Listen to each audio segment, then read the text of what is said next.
Little Miss Explorer.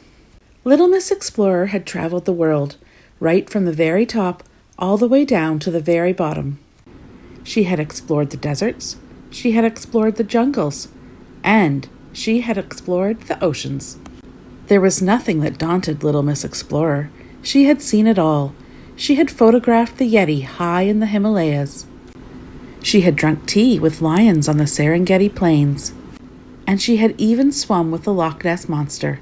There was nothing that scared Little Miss Explorer. And there was no discomfort she could not endure. Little Miss Explorer thrived off hardship.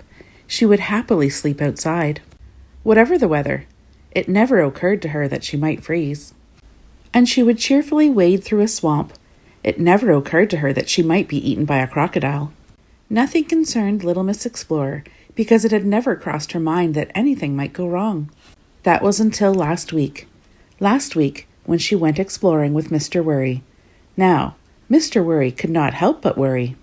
He worried a lot. He worried about the weather.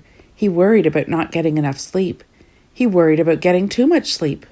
And it will come as no surprise that he was especially worried about his trip with Little Miss Explorer. They were to start their trip in a canoe exploring a river. Mr. Worry looked at the canoe. "I don't think this is a good idea," said Mr. Worry. "It'll be fine," said Little Miss Explorer without a worry. "But we might capsize or get a leak or lose a paddle," worried Mr. Worry.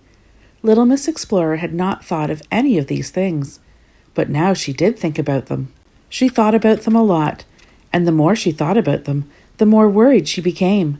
Her mind was suddenly filled with doubt, so they did not explore the river. The next day they were going to explore a mountain. "I don't think this is a good idea," said Mr. Worry. "It'll be fine," said Little Miss Explorer. "But the rope might snap, or we might be caught in an avalanche, or we might slip on the ice," worried Mr. Worry. And once again, Little Miss Explorer was filled with doubt, and they did not explore the mountain. They had planned to explore the reef. "But we might run out of air, or we might be eaten by a shark, or we might be stung by a stingray," worried Mr. Worry. They did not explore the reef. And so it went on all week.